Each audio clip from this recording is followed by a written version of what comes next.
Kabar kurang menyenangkan belakangan kembali menerpa pasangan YouTubers Ria Ricis dan Teuku Ryan.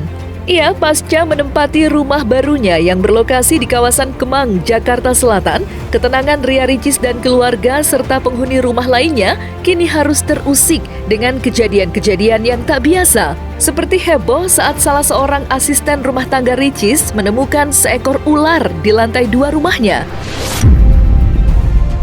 Anehnya, ular berwarna hijau keemasan itu seperti diam terpaku dan tak bergerak sedikit pun ketika diusir. Sontak, tanda tanya pun menyelimuti Ricis dan penghuni rumah lainnya. Apakah ular tersebut adalah ular sebenarnya atau justru jelmaan makhluk gaib? Benarkah kehadiran ular tersebut menjadi pertanda bahwa ada yang sengaja ingin mendatangkan kesialan untuk rumah tangga Ria Ricis? Dan seperti apa pula Ricis menanggapi hal tersebut? Elak dulu ke sana, takut ibu keluar. Ada. Ibu takut abu. Hijau.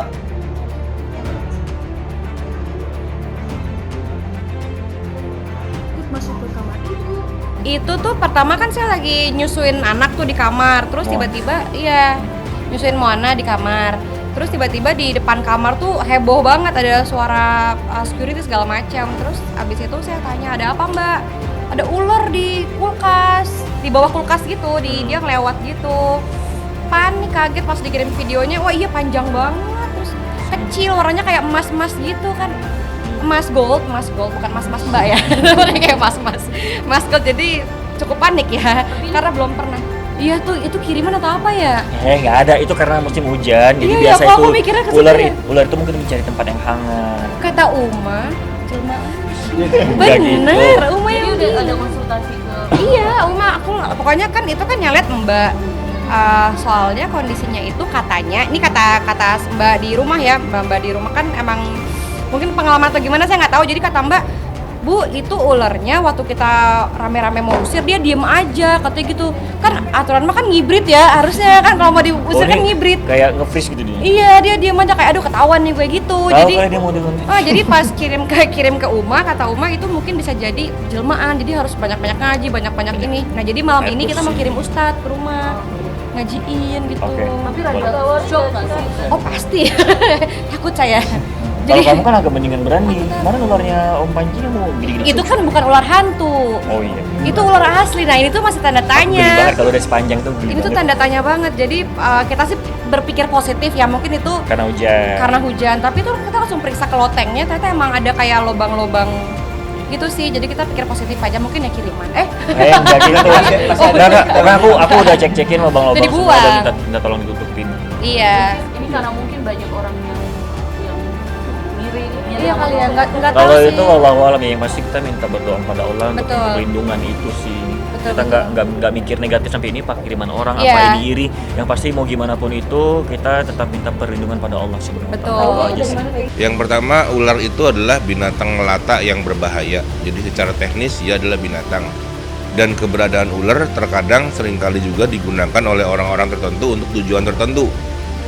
Baik dengan tujuan fisik nyata, dengan tujuan kurang baik, atau juga dengan tujuan dalam dunia spiritual. Ada beberapa pencinta ular yang ularnya lepas juga bisa saja.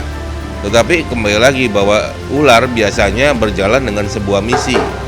Jadi dia tidak berjalan dengan begitu saja, apalagi kalau masuk ke rumah orang. Jadi kalau kita cerita tentang dunia spiritual, dalam dunia spiritual, ular adalah satu simbol dalam dunia kegelapan. Di mana simbol ini adalah untuk menyakiti seseorang, untuk memberikan paling tidak sebuah penderitaan pada seseorang. Apalagi kalau ularnya itu masuknya malam-malam, apalagi kalau kita bicara santet, kalau sudah dikirim dia berangkat, kemudian nanti dia itu kembali kalau mulutnya berdarah, berarti itu target berhasil, tujuannya berhasil. Biasanya dalam ilmu hitam kurang lebih seperti itulah, Jadi memang banyak sekali aliran-aliran, banyak sekali cara-cara untuk menggunakan ular, baik itu secara wujud fisiknya atau secara teknis rohnya, kekuatannya seperti itu. Ya kalau dibilang kiriman bisa saja, tetapi kalau lihat dari ularnya sih ular biasa. Ular biasa. Jadi kalau ular biasa kan memang ularnya ular ya bukan seperti ular kiriman orang. Mungkin ular nyasar bisa, karena ularnya ular yang tidak berenergi spiritual. Beda kalau dia punya misi, biasanya ular itu ada cirinya, ada ciri-cirinya. Dan itu akan terlihat pada saat dia lagi bekerja, pada saat dia masuk kelihatan. Kemudian kadang-kadang tampak seperti mati, gitu, padahal dia hidup. Terlepas dari ular yang masuk ke dalam rumah Ria Ricis, diketahui Ricis beberapa kali memang memantik kontroversi hingga hujatan dari banyak pihak. Dengan aksi pola asuhnya yang sering dituding terlalu ekstrim terhadap Moana yang baru akan menapaki usia 7 bulan. Bukan hanya naik jet ski maupun diajak naik ATV. Baru-baru ini Ricis kembali dituding seolah memaksa Moana untuk belajar berjalan, padahal usianya masih belum cukup. Lantas, bagaimana tanggapan Ria Ricis dan Teuku Ryan dituding sengaja mengajarkan anak berjalan di usia terlalu dini?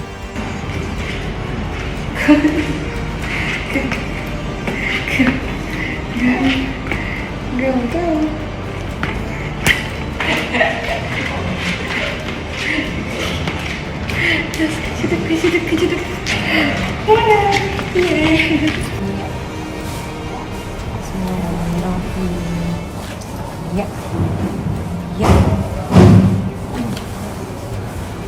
Ya. Gimana yang manjatin ya?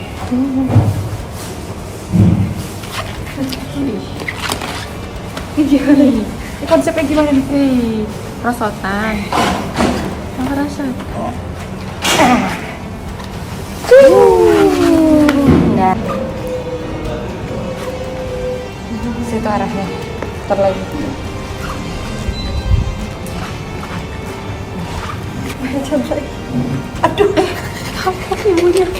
7 bulan kita insya Allah mau tedaksitan nanti Ya, insya Allah. di akhir bulan insya Allah di usia 7 bulan insya Allah. Tapi udah bisa dikasih jalan?